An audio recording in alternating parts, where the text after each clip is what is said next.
Everything here is allegedly because, of course, I wasn't there and I don't know what happened.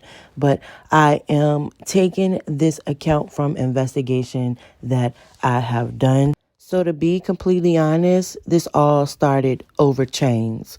Suge Knight bought Death Row chains for everybody that was affiliated with the company, as well as Mob Piru, who were protecting them at that time.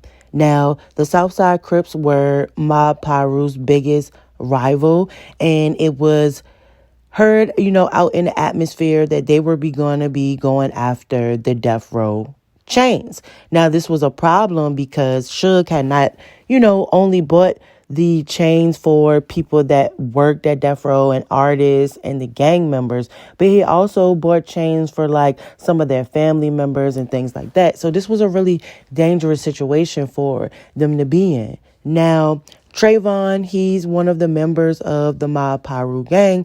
He went to the mall.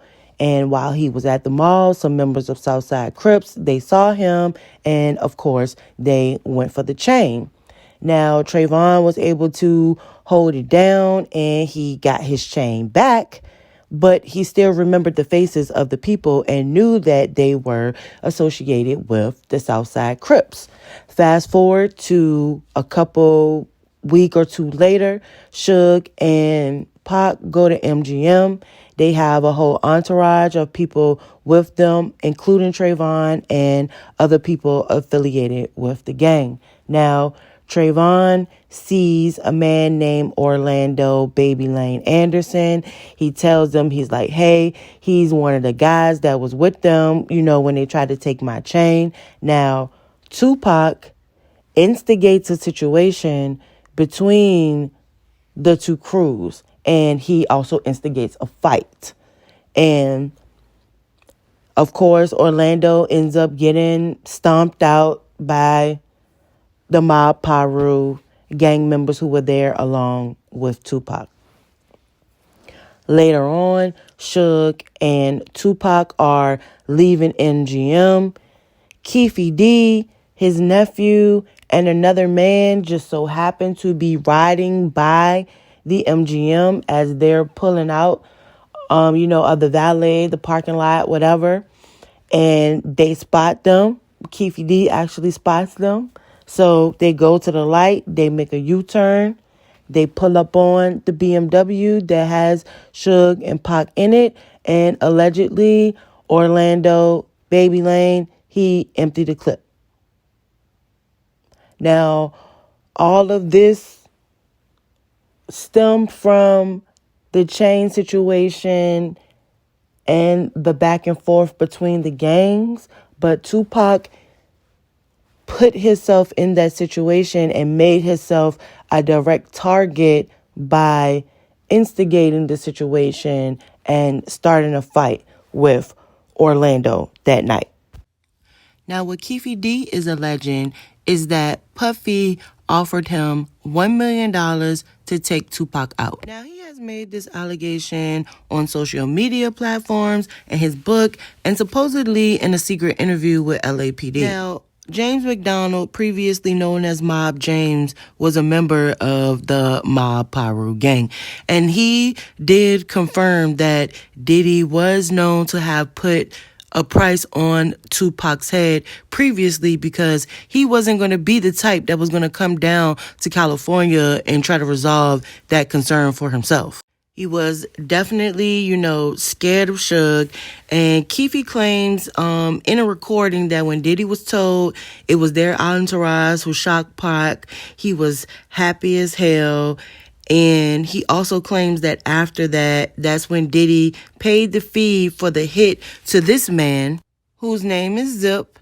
And Zip is supposedly have kept the money for himself. And this is why Keefe has a reason to talk. Now, Keefe says that the FBI told him that everybody crossed you and that Zip is a dirty mother effer. Now, there was a grand jury last month, and in the transcript, a witness who used to be a member of the Southside Crips with Keefe told jurors how animosity started between Diddy and Tupac after Pac joined Death Row Records and told everyone that Diddy and fellow rapper Biggie Smalls were behind the attack last time he got shot. Now, they said Tupac going to death row and telling them that Puff and Biggie and them had something to do with it when he got shot up the first time. He really believed that they did. They probably did it. I don't know. So the guy's name was Lee. But right there, it added fuel to the fire. So it wasn't like anytime any Death Row affiliates or anybody that dealt with Death Row, if they see anybody from Bad Boy, it could go all bad, you know. He later testified that Keefe had met P. Diddy through Zip, and Zip had provided the gun for the shooting of Tupac. When asked where the gang had got the gun for Tupac's shooting, he said, Zip, one of these players is out of New York, of Harlem. That's actually how we met Puff. That's how we got connected with Puff, is through his drug lord.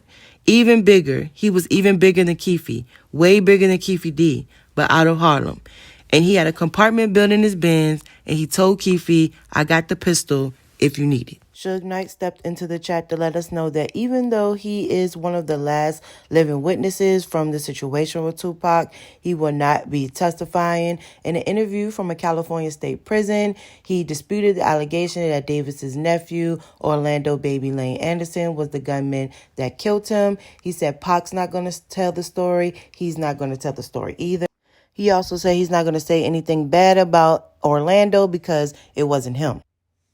He went on to say that him and Keefe D played on the same Pop Warner football team, and whatever circumstances, even if he had any involvement, he wouldn't wish prison on his worst enemy. But he did want to confirm that it wasn't his nephew, and only 2 people were in the car when the shooting happened. So by saying that, obviously he does know who the shooter was, but doesn't want to say who it was or give any additional information to help out the police, which is understandable.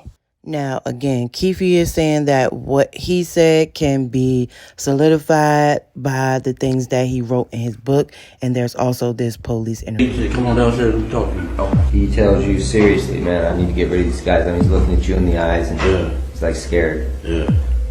So in your opinion, the specific reason he asked you to come downstairs and talk to him was about that thing, not about liquor or anything. It was about that. About okay. that, yeah. You tell him we'll do it for $1 million, and he's like, okay, I'll do it for $1 million. He agrees. You shake on it or something like that. Yeah. What happened? Gentleman, he like, man, we'll wipe their ass out quick. You know, it's nothing. Who brought up the amount of $1 million? Shit, he did. Puffy did? Yeah. Okay. Wasn't you? No, it wasn't me. $1 million out there. Yeah, take it for 50. You know what I'm saying? Shit. So he brought up them $1 million. Yeah. Them project dudes will kill your ass for $1,500. You know what I'm saying? I really do appreciate you guys checking out my video. If you don't mind, just like, comment, and subscribe. It is totally free. And we'll see you next time. This is Let's Be Honest. 100 out.